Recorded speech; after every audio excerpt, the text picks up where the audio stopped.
quickly get something. I'll be here in 2 seconds. Okay. Yes.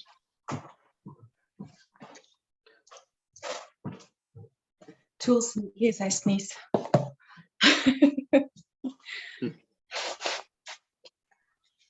So does my screen come through? Yes. It Okay, does, yeah. great. How is the weather like in the Netherlands today? The weather? Yeah.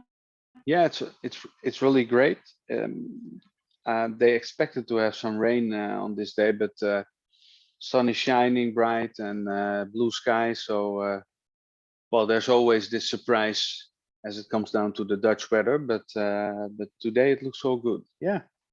Yeah, you're between Belgium and the Great Britain, so you can't be really. Yeah, that's right. But I actually, well, we had some hot days, so to say, but yeah, I like it. But where I live, we live on the 8th floor, so when the sun is burning on the flat roof, it's almost Okay. like a sauna. Mm. But yeah, I don't want to complain, as I like this weather a lot. So yeah. Definitely. And how about you? Yeah, we do have a good weather. They actually expect to have thunder tomorrow, and there is a big garden party at the British Embassy. So I'm just wondering if what they're gonna do. Okay, They wow. still have yeah, the British Embassy is just around the corner, so we actually, when they do events, it's very convenient for us to go there, and the garden is just beautiful.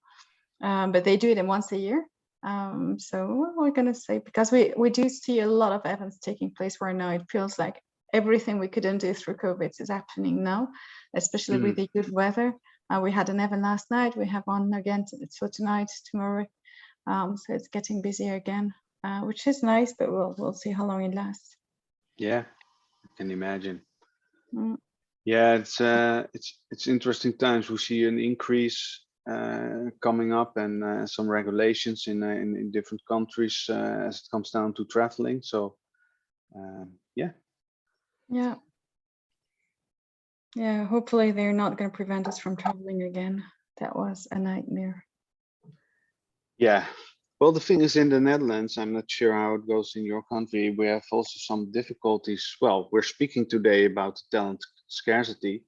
So there's a huge demand for personnel on the airports, but they're just not able to fulfill the vacancies. And most of them are pretty critical regarding logistics and the organization behind the flights. So they have canceled a lot of flights just to be able to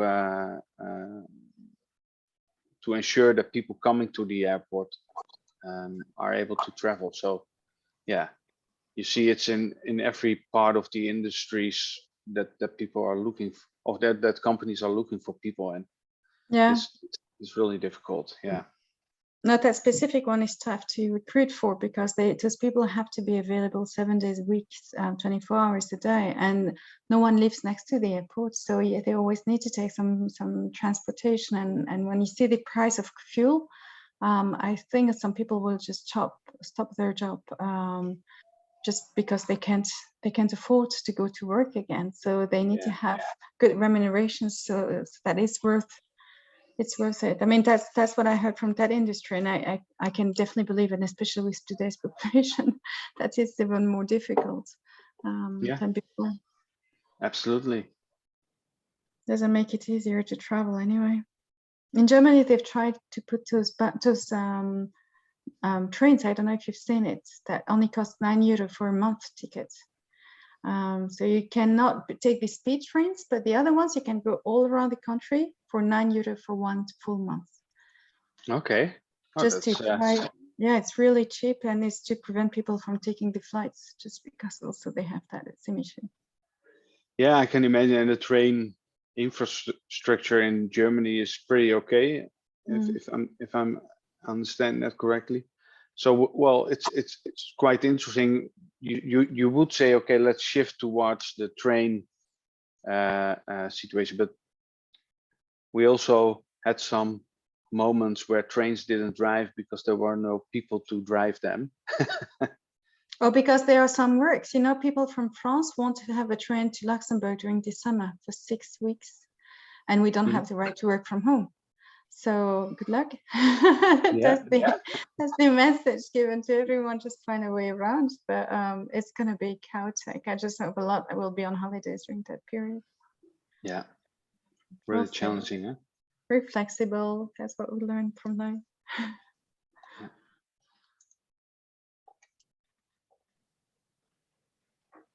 So I see we have already a few people in, so welcome.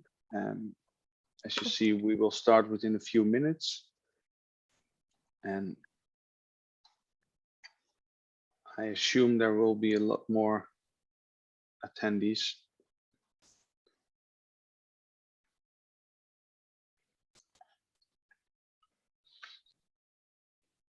Yeah. Oh, here is Belinda. Hmm? Belinda is just sent a message. Let's all wave to Belinda then. You're working with her directly, aren't you? Yeah, I am. Yeah. She's actually my manager. So yeah. Okay. No pressure there for me. No. No, that's a joke.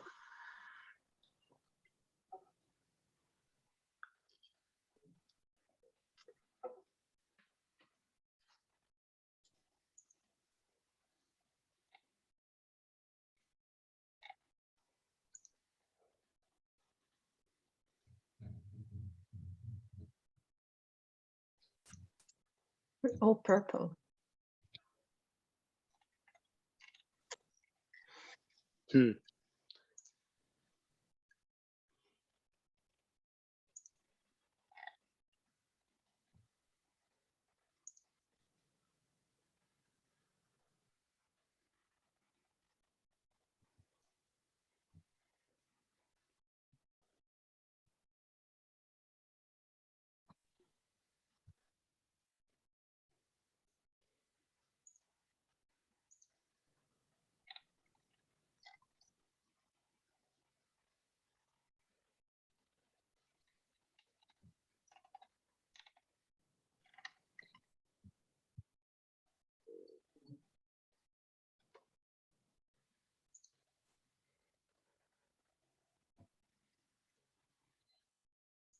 So we have around like a minute, or maybe let's wait 2 minutes, and then I would say to start the webinar. I see still people coming in. Welcome everybody. As I mentioned, we will wait a few more minutes so nobody missed the start of the webinar. And of course, it's really amazing that everybody is making some time to join us, right? It's nice.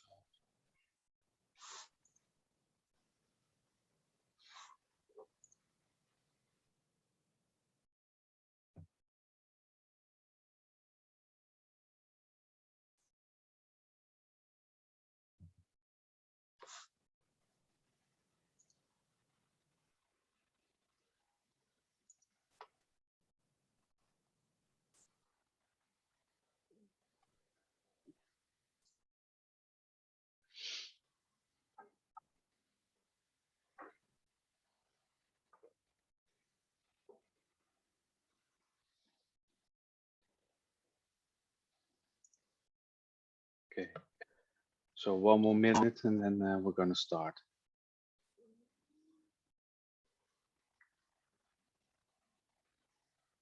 Gosh, someone registered. He was my colleague 22 years ago. Oh, really? Yeah, just found out. They track you down, Annie. Yeah. But that's great.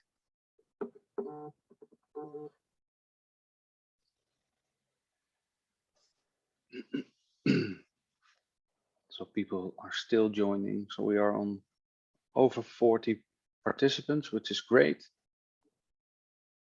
We had like over 120 registrations. So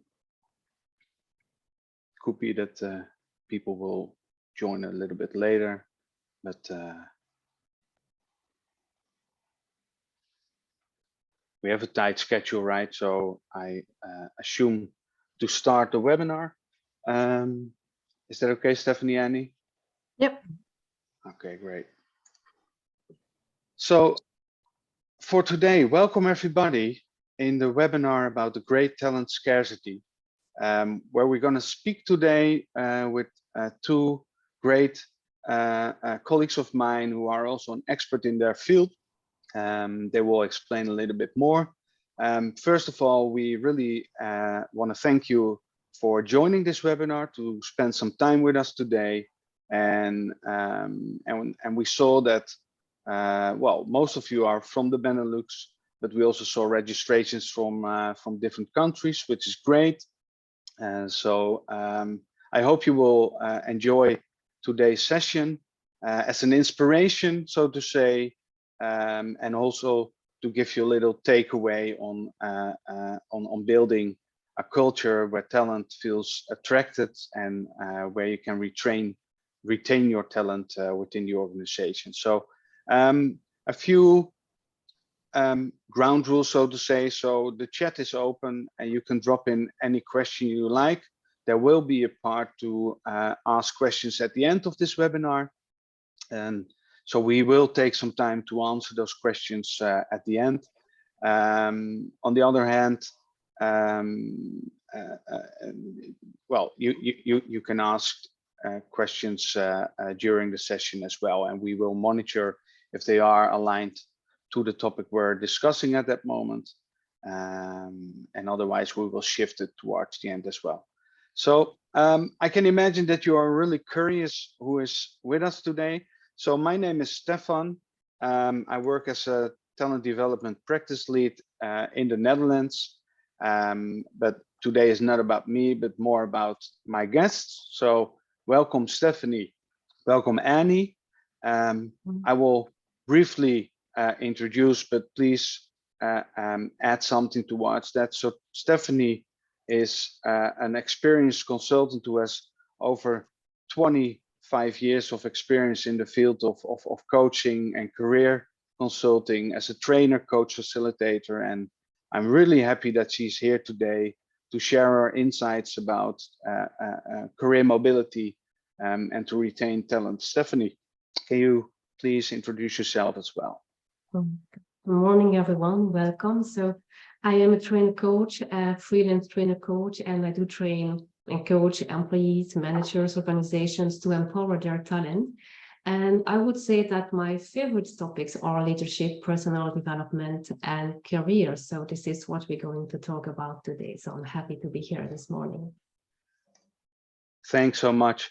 So, and we also have Annie, who is a manager of LHH recruitment solutions and specifically focusing on permanent placement and executive search and executive recruitment. So Annie, I'm really excited that you are here with us today, and please share something about what the audience needs to know, of course. Good morning, and thank you for the invitation. So I am Belgium, from Brussels initially, living in Germany, working in Luxembourg. I've been in recruitment, in permanent recruitment, for 25 years, 20 years in Luxembourg, and currently dedicated to the banking and financial services, for which I'm heading the team based in Luxembourg. Thank you so much, Annie. So I think it's time to go to the next stage. As most of you well joined this webinar regarding to understand more about how to attract and retain talent in the market. I also want to share a little bit about LHH, not a whole pitch or whatsoever, but just why we believe this topic should be covered today. Because as LHH, we are a global partner for over 15,000 companies who have almost similar challenges as it comes down to finding and developing talent for their organizations. Briefly before the webinar start, we had a discussion about the airport industry, for example, or about the railway industry, where they are always looking for talent as there's a gap need to be filled. And one of the things that LHH is doing is finding this talent in the market, and on the other hand, developing potential towards different roles within organizations. So we are really happy to share our knowledge today.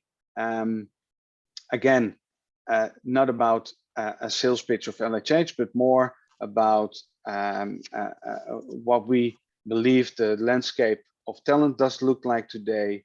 How does career mobility can be seen as a new expectation, and how do you can stand out yourself as an organization in the war on talent? So those are the three topics we will cover today.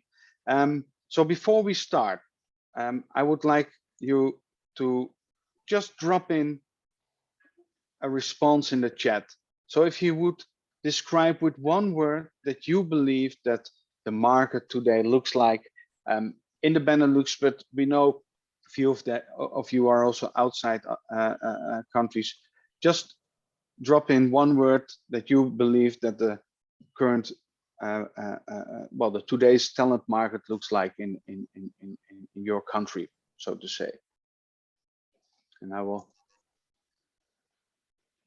I see some great words coming in: overheated, difficult, hectic, crazy, even. Yeah, I think we all feel that.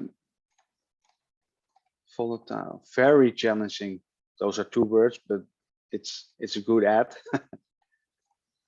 Yeah, candidates market. Okay. Yeah. Scary even. Okay, well, I think those words really reflect on what the market looks like, and I think it's time to go to my guests today, and maybe they can share their insights as well. I will stop sharing so you can really see my guests. So Annie, first question is for you, if that's okay. So with the most challenging talent shortage in history as we seen it, can you share a little bit on what you believe that the current hiring landscape looks like? And maybe we're speaking about, do you see the turnover tsunami in a sort of way on the horizon? We do really see it growing, and they're very. There are a few reasons to that. The market is becoming more demanding. The people that we're recruiting need to be more qualified, more technical experts. It was quite interesting yesterday, the ADEM, which is the unemployment organization in Luxembourg, shared that we currently have as many jobs open as unemployed people registered with them, but they do not fit those jobs. Quite interesting. Luxembourg has got also a very specific situation where we do have more than 50% of the population working in the private industry coming from abroad. So we do have the question of petrol getting more expensive, of people not being allowed to work from home because of the current legislation, and still also about their expectations that are increasing towards the ones that of the employers that is increasing too. So there are a few factors actually leading to this shortage of candidates at the moment. And okay. It's not, we don't see actually it improving at the moment. We actually see more an increase of demand compared to the amount of people ready to commit for those jobs. Yeah. And even though there are still people available on the market, right? Yeah, exactly. Yeah. Okay. Well, thanks. It gives a picture already. We also have this internal situation, right, where organizations challenge or are challenged as it comes down to well, attracting their talent within the organization. Stephanie, maybe a good question for you. While attracting talent from the outside, how can organizations address the talent shortage and the skills gap challenges within their current workforce? As Annie mentioned, right, there is a skills gap also within organizations. Can you share a little on that? Yeah. So market trends and society changes have impact on organizations and on businesses, on jobs and job contents, and in the end on people. So companies could actually, first of all, anticipate the future, what they do really need, what do they need to do to remain competitive in the market, what skills do they need tomorrow. But not only identifying the skills, but they also need to share those changes and needs to their current population. They need to make them understand what's in it for them to learn the skills of tomorrow. And that's why companies should actually prioritize learning over recruitment, because there might be people on the market, but they might not have the skills they need. So they will have to look inside of their companies and see what the workforce can do. So anticipating the future, communicating the change and the needs, and creating a learning culture of upskilling, reskillings, redeployments, so that they can actually have the skills of tomorrow from their current population and re-engage their populations towards the jobs of tomorrow. Okay, that's great. I can really reflect on that from my experience within an LHH and how we support with our clients. One of the things that comes to my mind is, we call it the return on individual. We all speak about the financial gain to invest in your talents, but it's more about what you can gain as an organization to really invest in your talent, so to say. And this is why we speak about the return on individual. There is a cost-saving element behind it. It's immense. Let's not go into a calculator at this moment, but if companies really would put some efforts to identify potential, as you're saying, and to have honest conversations and to invest in developing those skills, they would be able to have a healthier landscape as it comes down to internal mobility, right? So engaged employees will be happier, they will recommend others to join your company, they will attract and they will help you to recruit potentially other candidates as well. So it's all about investing in your people indeed, yeah. And to make them clear what's in it for them to learn the skills of tomorrow as well. It's not a nice to have. It's a need to have, yeah, makes sense. Thanks so much, Stephanie. So Annie, I was thinking before we started this webinar about, we all have been there in a recruitment process, and you apply for this vacancy that you strongly believe in. And a lot of companies say they made a shift in looking into hiring talent and potential instead of just ticking the boxes when it comes down to the vacancies. Better to say, has there really been a shift in how organizations hire talent instead of looking just into education and resumes? Can you share something about that? Yes, they will have to. There is no option there. We do see a certain move, but you know, the human being doesn't like to change, and we like to have a copy paste, and that's still what they're looking for. If you look at adverts today, we're looking for an accountant that's got 3 years experience in accounting, that still wants to be an accountant in this next job, and hopefully that still wants to do it in 10 years time. So we need to consider it. We need to consider, like Stephanie was saying, upgrading skills of people who do have a potential internally, but also when we're recruiting someone externally, we need to bring some added value to that person. We need to bring something new so that this person will be attracted to move. And that's where employers need to think about it, like, okay, we don't put an advert and get CVs. We actually need to bring something to these employees that he wants or she wants to join us. The thought is there. Still, we see people open it, but when they start doing the recruitment process, they go back into their bad habits, saying, well, I'm still questioning about, and we do need to give them some tips and hits so that they can actually look behind the copy paste profile, but actually look at what potential these candidates could actually bring to them, to their company, and at long term on top. But we're getting there. It's just a very long process, because I think just because the human being doesn't like changes, simply. Yeah, but we need to. It makes sense. And if you would bring to the audience one thing to break this behavior, what would that be? Do you have any idea about that? I think there is a much higher demand on HR than there was in the past. People will come to a company where they do have a clear career perspective, where they're going to be trained, where they're going to have a real leadership. So there is going to be a very big impact from HR on what they're going to be able to put in place. And they don't want to do a copy paste. I mean, someone doesn't leave a job to go to another company for the same job and 200 years or more. That was in the past, maybe that way, but it's not today. People want to be challenged, want to be given some new perspectives. So this is definitely going to be a big change, I think, in the future to come, that companies will need to invest into their people, but from the day one, from when they're selling their company and the job to the employees. So we're looking at upskilling also internal leadership skills, but we're also looking at well, really communicating clearly, and especially with the younger people that are very consumer orientated, that just want to come and try, and if it doesn't work, I'll leave. They really need to put an investment into those people and put something clear in a clear path so that they know where they're heading, and then it works. But yeah, that's something new in the recruitment industry, definitely.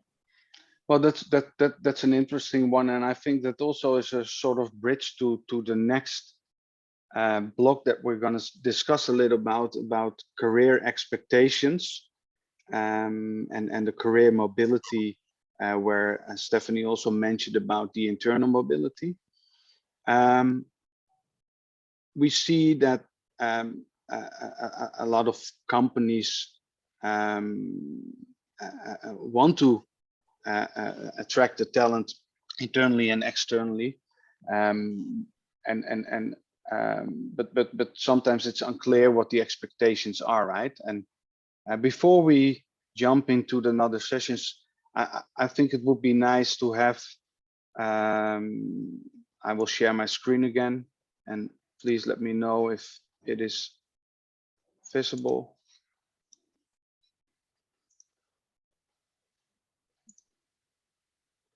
Is it there? Yeah. Okay, great. So just a quick numbers, as we call it. So what you see is that there's this disconnection, as we call it, in regards of what people are expecting and what companies are offering. And it's not only about employees, it's about each layer within the organization. So it is really something that companies need to consider as it comes down to developing their talent internally, right? So before we move to the questions, I think it is nice to hear something from the audience as well. So if I might ask all of you just to drop in the chat, if we speak about career expectations. So Annie was mentioning about a clear career path, for example. We also have other topics, let's say diversity and inclusion, sustainability, all these topics that people want to feel back within the process of hiring, but also internally. Can everybody just drop in what you have heard the most this year about career expectations that people are looking for? Now we'll check this chat.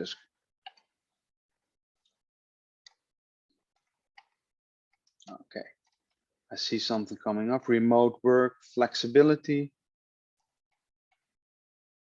sustainability, and impact. I like that word, impact. Positive impact. Great. Flexibility, working from anywhere, more autonomy. Some of these words really triggers me to ask questions as a follow-up, but hopefully we can bring something together with Annie and Stephanie. Okay. To work within an environment that actively supports and encourages diversity and inclusion throughout all levels of the business. Thanks for sharing, everybody. This is really great passion and purpose. And it's purpose driven. Yeah, definitely. So I think those words really reflect right, Stephanie, Annie, on what people are expect from organizations and from the culture. Also, it's not about an organization. I always say it's an organism, as people are driving the business. I will stop sharing my screen so everybody can see the both of you and also me. So first, Annie, how do you see new career expectations are impacting the motivation when people choose their next career opportunity? We've had 2 years of COVID behind us. People got used to home working, and this is the number 1, 2, 3, 4, 5 requirements of a lot of employees today. They want to have that flexibility to be able to have that hybrid model. I mean, they don't want to spend all their time at home, but they like to have this flexibility of having a choice to work from home or from the office. So that's a key criteria. Working environment comes first on when you ask people why do they stay with their current employer or what they're looking for. So this is also coming actually before even financial topics. The quality of the company, the stability, financial stability, the leadership, the role itself, and the good atmosphere at work. That is really, really key, and it is an expectation. People will leave if they don't have this right now. And career perspectives are always coming, like, okay, I'm going to start with that job, but where does that lead me? Where am I going to be in 2 to 3 years? There is, of course, a difference between someone who's got 3 years in experience and someone who's got 20 years of experience and taking a leadership role. The one that's got 3 years of experience wants to be trained, wants to be coached, wants to have possibilities to grow. The one that has 20 years of experience wants to have a qualitative working environment where to keep developing himself or herself, but also a stable environment financially, a company that they know they will still be able to invest into 5 years. So those are the most requirements, but I would say the number one, and that's going to make a difference between an offer at within the same job, is the flexibility and ability to work from home that keeps coming up from everywhere and in every role when it's possible. And that's really challenging in some industries, right? It is. So there's not one stop solution to offer. Okay, thanks.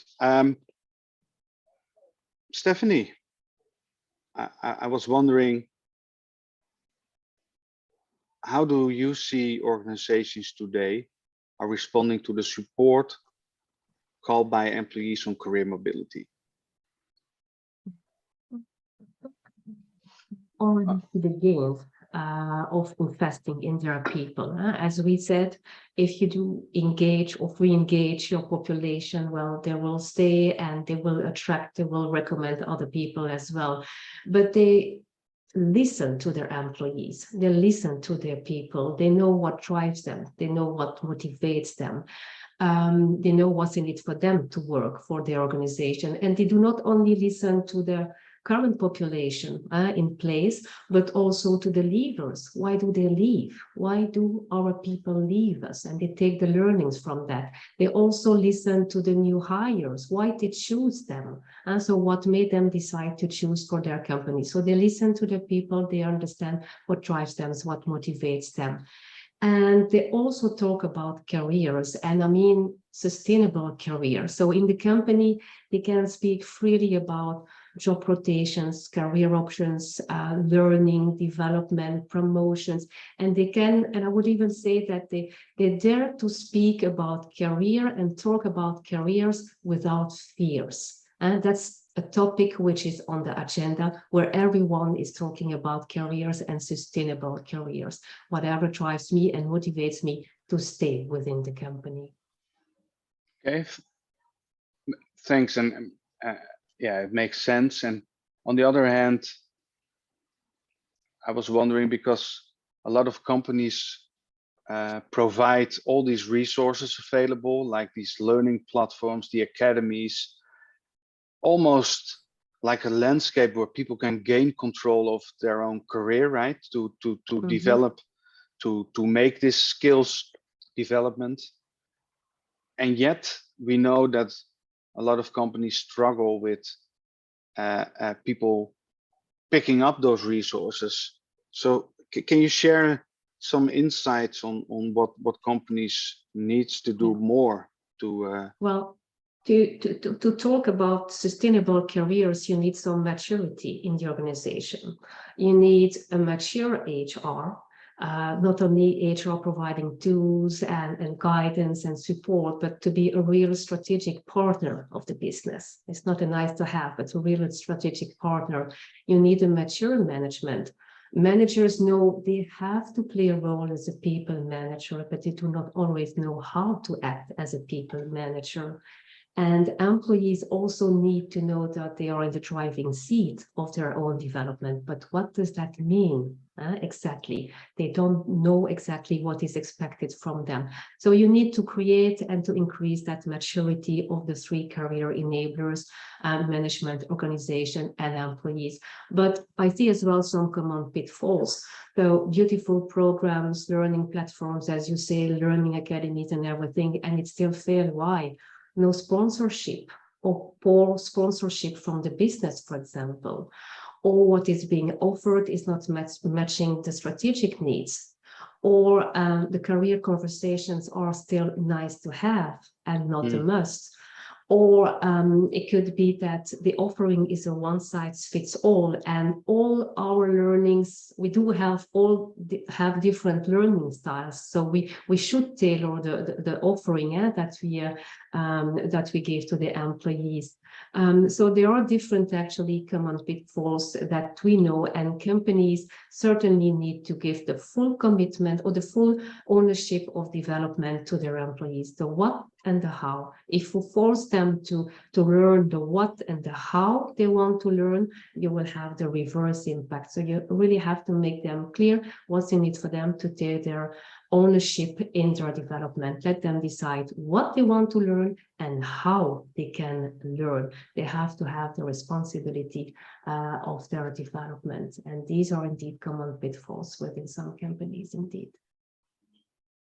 I think that's a really clear picture on how organizations need to look like into talent development. That's great. Okay, so I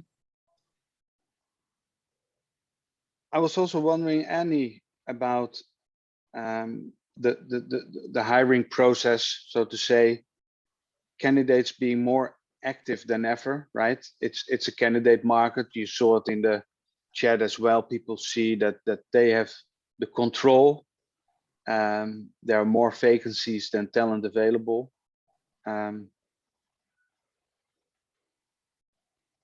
How are the counteroffer or negotiation working to retain talent from your observation? So is that a clear question? It is a clear question. If we come to a counteroffer, it means that the candidate already had in mind a possibility to leave. In today's market, if I can give a big tip to every manager, do you speak to your staff? I mean, their expectations when they joined in today might have evolved, and do you speak to everyone? And everyone doesn't have the same expectations. Everyone doesn't want to evolve towards the same roles. And that's something we do actually already question from the beginning. When we do see a candidate that could be open to a change or is actively looking, is just, did you actually cover everything? Did you speak to your manager? Did you check every other opportunity? What's going to happen if they come up with money? Would that really change your life? Is it really what's going to motivate you? Because a counteroffer most of the time is not a new job. It's just money. So that's where we need to see actually, is money actually more important than the motivations you have? And that's something that we need to go through through the whole process. Even at the offer stage today, that's the ultimate weapon that is used by employers to keep their staff. But we're here to make sure first that they had this discussion prior to it, and maybe to remember once they do hand up their resignation, that it's only then that the employer realized how important they were for the organization. And then it's just to decide where my priority is.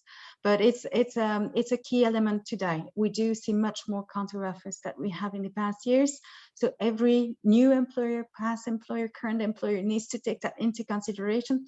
And for me, a tip for any employer, do speak fit your staff today, because they're going to be approached and you want to make sure they're happy and not taking those calls. And if you're an employee recruiting, just make sure that you have defined correctly the opportunity that you're suggesting.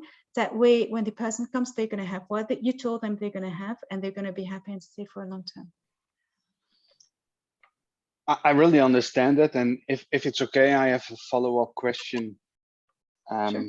Because for some companies, it's rather difficult to have this whole landscape of opportunities where people can move towards to.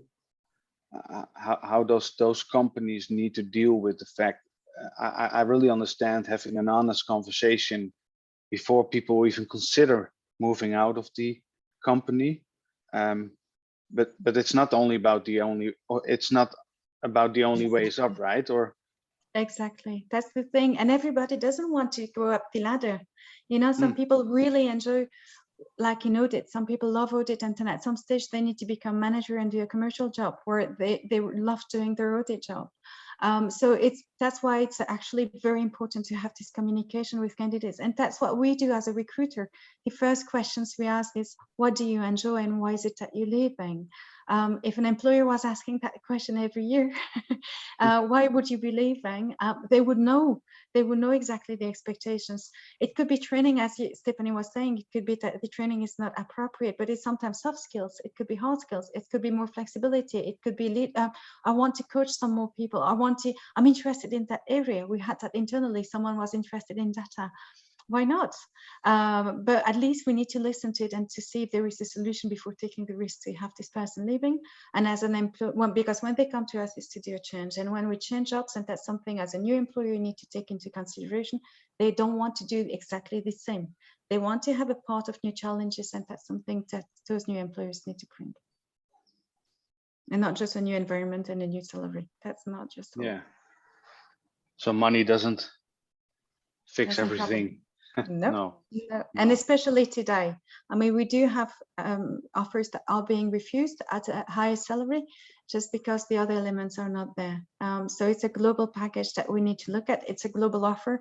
Well-being at work, it's a really important word today, in all terms, absolutely all terms, and that needs to be taken into consideration when approaching the market, willing to attract people and to keep them, because that's the thing. When we do put effort into the recruitment of someone, we want this person to stay for a long term, and that's where also there is a big effort to be made. Awesome. So great answers, great insights, and of course we can speak about this for days, right? This is just 1 hour, and as I mentioned in the beginning, we want to give some inspiration and some takeaways. It's not like we have the holy grail available to fix all problems in the landscape of talent development, but we are curious in a matter on what the audience is thinking about the readiness of their organization. So we have like a poll question that we're going to share. It's already there. I hope everybody can see it. It's about how is the readiness of your organization to attract and retain talent with career mobility support.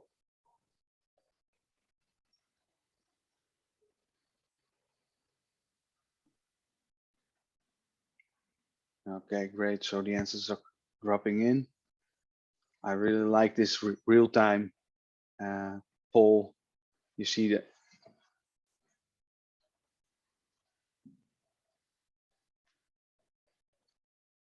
Great. So I see the most are somewhat ready to support career mobility. Stephanie and Annie, you can see the poll as well. I'm checking, yeah. Okay. Okay, so what we're seeing is that a few companies say very ready to support career mobility, which is great. Would love to meet those companies to learn from them as well. And somewhat ready to support career mobility. Maybe in the Q&A, we can discuss a little further on what that might look like.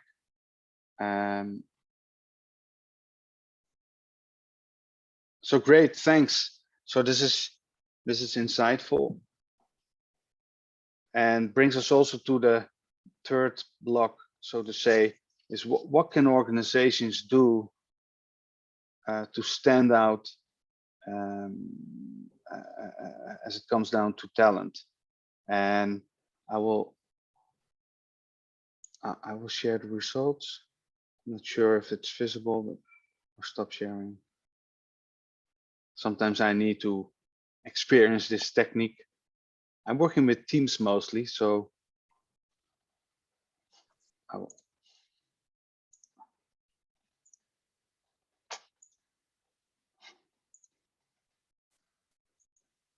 Okay, so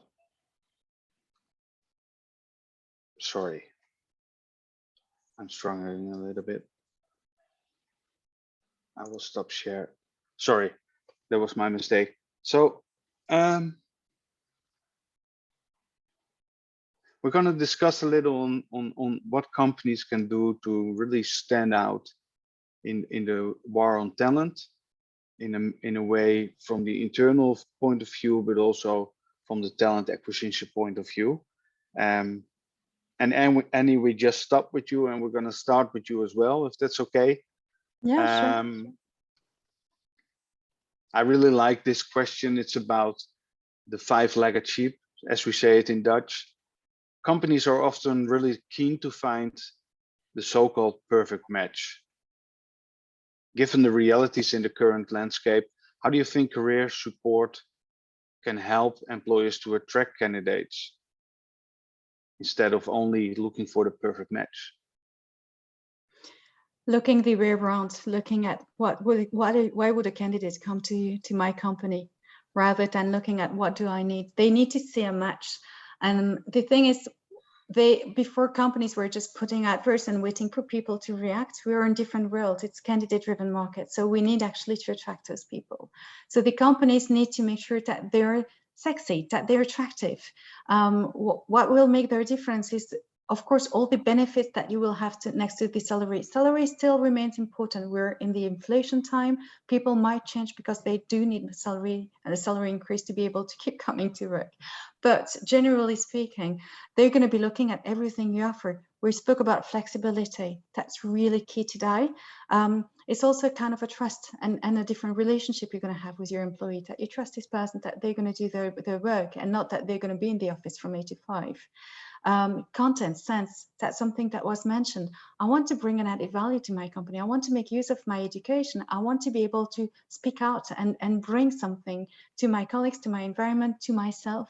That's really important. So there is a job to be done, but what comes out of it? How can we actually bring some value? Environment, make it pleasant, make it nice to go, make people want to go to work to see their colleagues. It's extremely important. Leadership, it's key. Before, you were a manager because you had 5 or 10 years of experience and you could actually share your knowledge. But now we want you to take the hand of the person and bring them where they need to go, and give them all the tools on their way just to get there, and at the speed that actually is adequate. So that's also something that is very much demanded today. That wasn't 10 years ago as much as today. It's this leadership that we really expect from new employees when they come and look at long term. And again, the company having a clear strategy. How many senior candidates tell me, I'm not feeling comfortable because I don't see where they're heading, or I don't feel comfortable with their strategy. So we really need to have a clear idea of, okay, this is where we are today. We want to hire you for that reason, and this is where we're going to go with you, so that they know exactly where they're heading. So there are a few factors that they need to take into consideration. It's not anymore about just a logo, a name, and a job description and a salary. It's much more behind it, and that's something that they need to translate through their image, of course, but even more through the interviews. So interviews techniques are extremely important, selling points also. It's interesting. And how about the accessibility as it comes down to, this just pops up in my head, is if you look for this perfect vacancy for yourself, and it's a candidate market, so they should be visible, right? But there's this monster process sometimes to apply for this job. Is this something that companies need to review as well? Definitely. We do have people at the moment, an accountant in Luxembourg finds a job within 5 days. Okay. So if you have a process that imposes 4 interviews and a registration and approvals from everywhere, you won't have access to 90% of those candidates. So flexibility is on both sides. But also you were mentioning at the beginning, look out of the window, just be a bit open-minded, look at the potential of the candidate rather than in a copy paste, because you might have someone that doesn't fit 100% of your criteria, but is going to be a great added value to your company and is actually going to develop like crazy compared to someone who's coming doing this and who's going to stay for 2 or 3 years and then change again to just keep building on this Lego tower. So that's there. Yeah, recruitment needs to be managed maybe a different way just to adapt to the market. Makes sense, thanks. So, and Stephanie, maybe because there's this alignment between recruitment and further on developing these talents within the organization, to embrace this culture of career mobility at all levels, what do you believe organizations need to do to build up these capabilities to as a strategy and not so much as an enabler, but more a strategic mindset behind having a career mobility opportunity within the organization? We employees, managers, and organizations, they really need actually to be mature. And what does that mean exactly? So employees, they need to have some self-awareness and self-knowledge, what drives them, what motivates them. So, and they have to be able to talk about it. Some people, they are not able to talk about it to their managers, for example. Again, managers need to be equipped to have those people management skills, and HR need to be really strategic in there. So maybe some criteria will help. When is a manager actually mature? So maybe this is when he can have his people leaving and not retaining his people. Maybe that's a sign of maturity. Maybe when a manager can deal with the resistance from one employee, resistance to learning, for example. When is an employee actually mature? Well, maybe when he decides what he wants to learn and how he's learning, and that he takes full ownership of his development. So criteria and increasing that maturity, and it's not happening overnight. It needs some guidance. It needs some coaching, training, workshop awareness, so that people understand what are sustainable careers. And I see in the chat indeed, okay, salary flexibility, but in the end, you may have a nice salary, but if you're not happy at work, this is not sustainable. So what do sustainable careers mean? Some people do not what they really like doing, what they enjoy doing. And if you have to work in the long run, you have to spend, well, time at work and enjoying what to do. So what are sustainable careers? Intrinsic and extrinsic motivation. This is where it starts. So, and to explain them so that people are aware what is a sustainable career, what is contemporary career, what are the roles, and what's in it for them to talk about career. So it has to be, again, an agenda on the item where the CEO has the buy-in, and indeed where HR has the buy-in from the CEO. I mean, it has to be a top-down exercise in the organization. Thanks, Stephanie. It's clear. I was also considering about, I myself have a lot of conversations with our clients, and we're speaking about developing the talent within the organization. And there's also this part about the learning agility of candidates themselves, instead of only looking towards high potentials, checking in on the broader perspective of talent within the organization. Do you believe, Stephanie, that there needs to change something in that matter as well? Well, I think that managers nowadays, they have to create teams and not creating stars. I know that talent management is driven on high potentials, rising stars and stars, but then you create a duality in the company.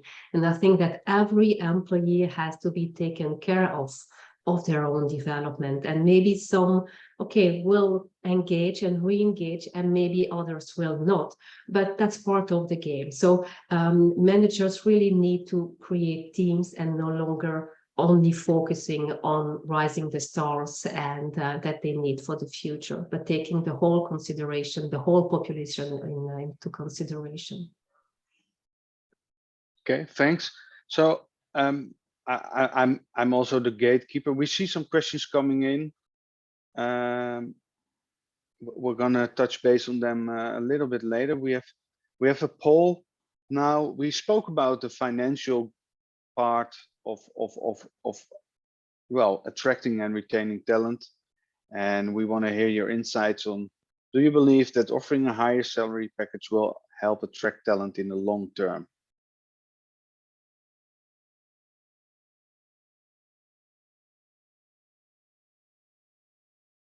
It's almost listening to music. You see it coming up, shifting a little.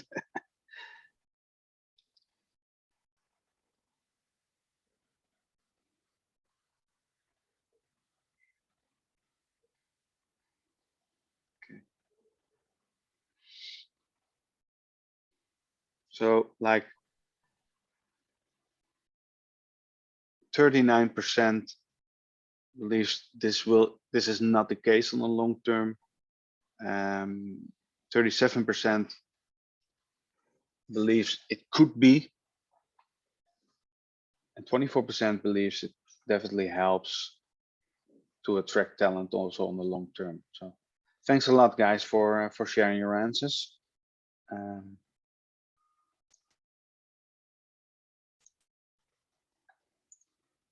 So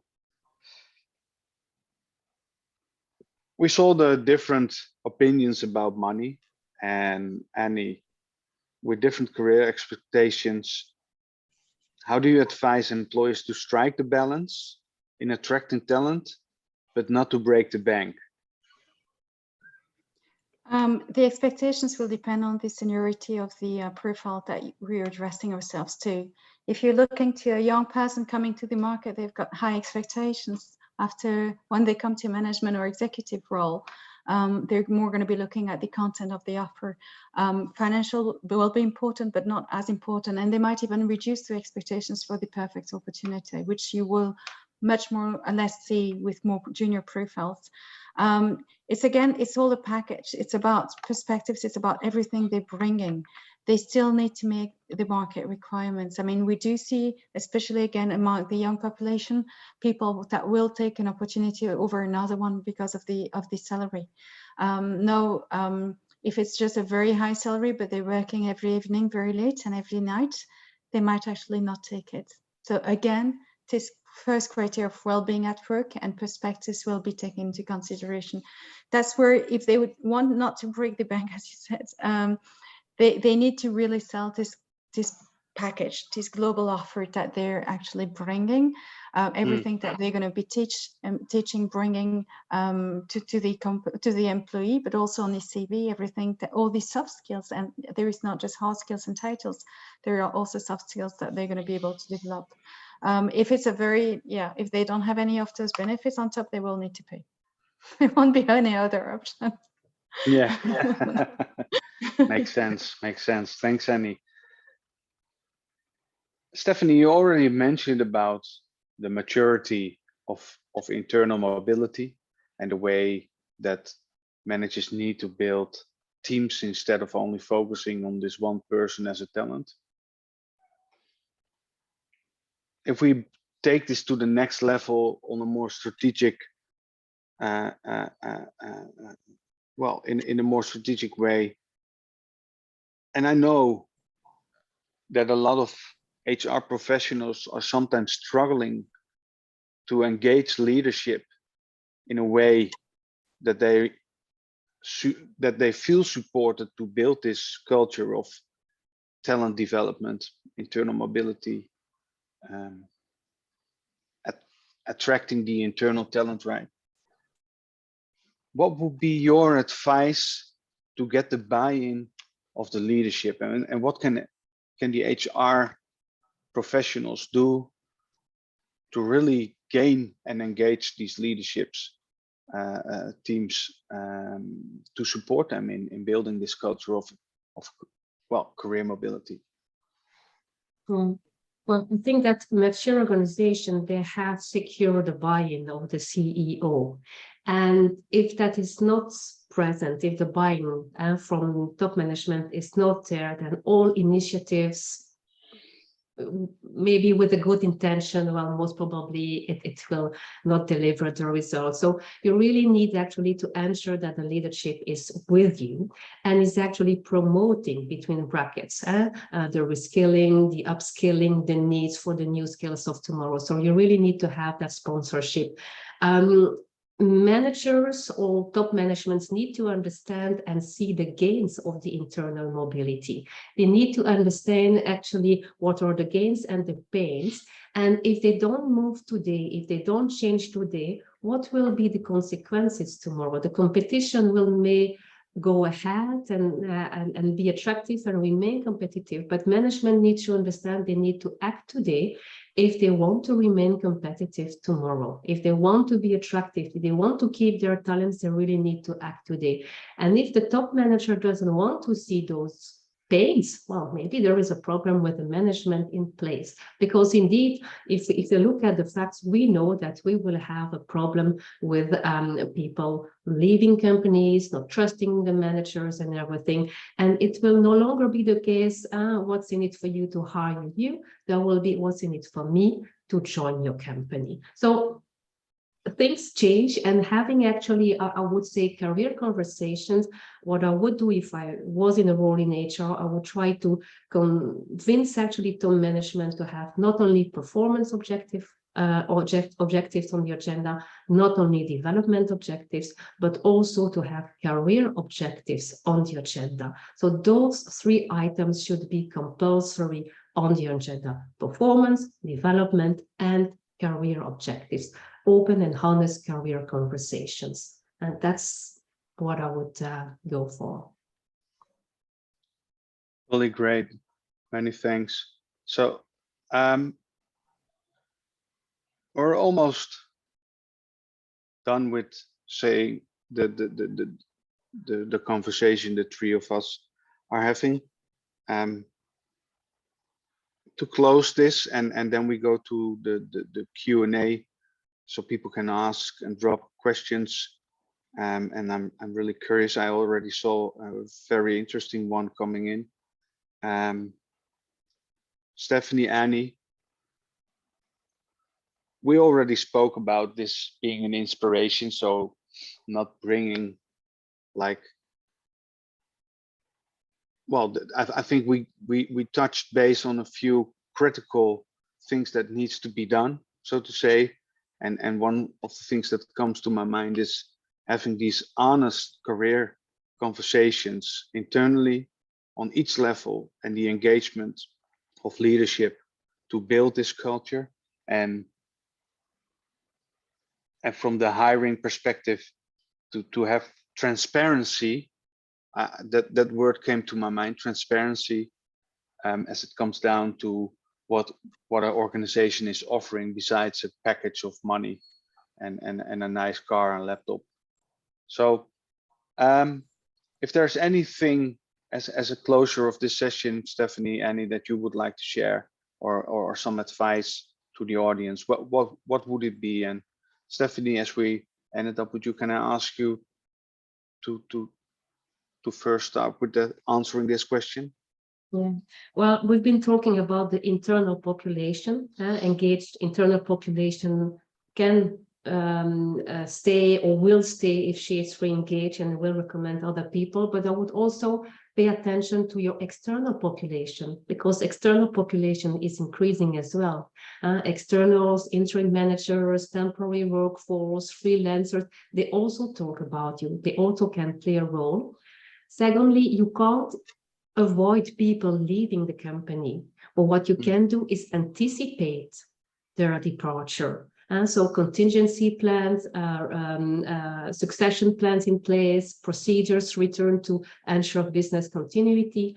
And the third one, I'm sorry, I do have three of them, is actually having all those people, departments from recruitment, performance management, talent management, succession plannings, that they talk to one another, that they work together, no creating silos within HR, but recruitment, staffing, talent management, talent acquisition, they have to look in the same way. They have to have the same objectives and really to go hands in hands, learning and recruiting. Most probably you have your people inside of your company, but you don't know it yet.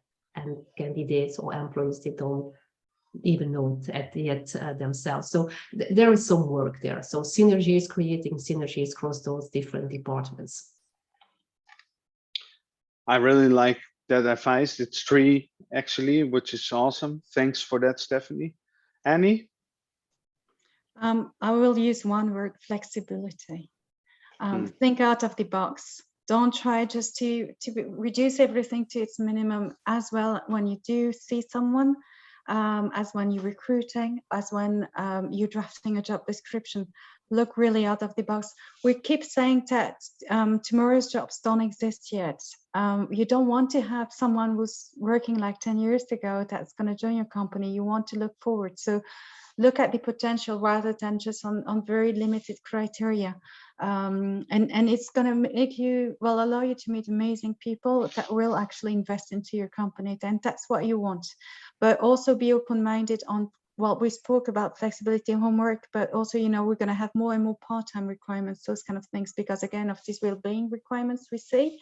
Do we really need to have someone 5 days in the office? Can we actually work differently? We really need to review our way of model of working. We've showed of our flexibility through COVID. We showed that we very quickly could adapt. We need to keep that rhythm of thinking, do we really need to do the same, or can we actually see it differently? So flexibility to me is the key word to be successful in recruitment in tomorrow's days. Awesome. Thanks so much. So just to quickly summarize, and it's almost difficult because you give so much great insights, but it's on your advice, Stephanie, what I was thinking about is almost creating these active ambassadors of your organization, no matter if they leave or stay, but they need to feel proud of the company that they are working for. And even though there's an opportunity outside, that they will speak with that same proud, even though they shift towards a new role, right?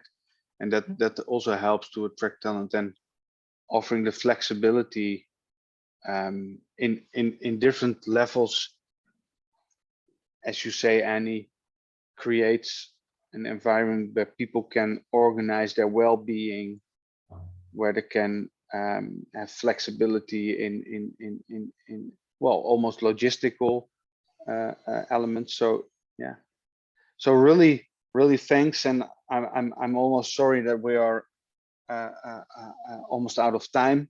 As we said, we can speak about this for days. So we have a few more minutes left for a few questions. So let me quickly check. So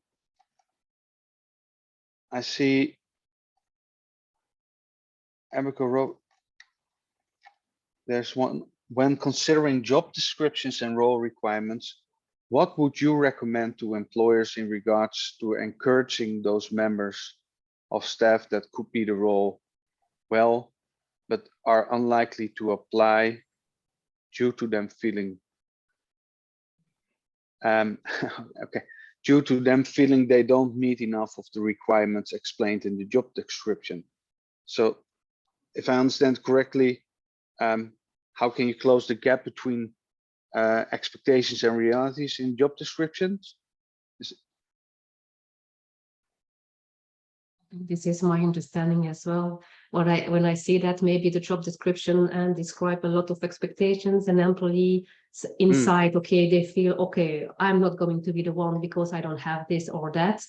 I think you have to create that culture that the nice person, the person who can do everything doesn't exist, and that we will support and help the person actually to build those skills, hire actually for the interest, for the motivation, for the passion, and build actually the skills. So you have to reassure or somewhere your people that that's okay if they don't have all those skills, but we are there. If you're motivated and if you're willing to learn and to invest in yourself, we will help you to build those skills. And also accepting failure, because maybe people will change job, another department, but find out, well, this is not for me. So we have to accept that, okay, being successful means trials and errors, and sometimes there might be changes in the organizations which are not the one they expected to, but maybe explain them that the perfect candidate doesn't exist. If you are motivated, we will help you to build those skills. This is what I would maybe say on that one. Yeah, and thanks for sharing. So we have time for one and maybe two questions depending on the answer. So this one came in first. So looking at candidate attraction through a diversity and inclusion lens. So I think this one is for you, Stefan. Annie. So what would you recommend to employers in order to tap into those talent pools that are underrepresented in the recruitment process? For example, candidates that identify as having a disability. Well, we do have ESG that is saving us at the moment. So it's actually a big topic in a few industries. It's actually getting regulated. So we're going to have a bit more impact now than we had in the past.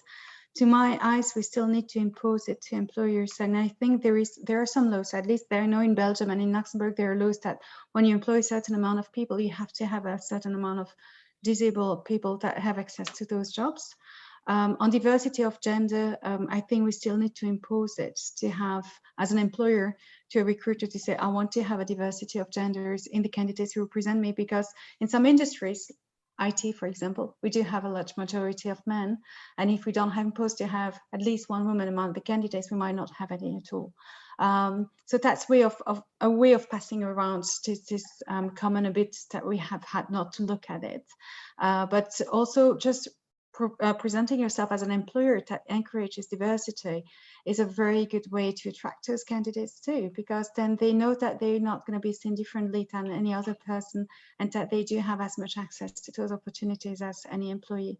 So that's a very important topic to present yourself as an employer. And again, it does attract some people to work for such companies that do respect this diversity and in their recruitment processes. Thanks a lot, Annie. And I think we can also speak about this for a lot more, but unfortunately we are behind the hour. I saw some people needed to drop off already, which I can fully understand. So if you have any question left, you weren't able to get an answer to today, just drop it into the chat and we will come back to you by email. The only thing that is left now is really thank everybody for joining this webinar, spending some time with us. I hope it was inspiring and insightful. We really enjoyed being together with you, and we wish you a wonderful day. Good luck, and also all the best with building a culture where you can attract and retain your talent within your organizations. And well, again, thanks a lot. Thanks, Stephanie. Thanks, Annie, for your great support. And well, we see each other soon. Bye-bye. Thank you. Have a nice day. Bye.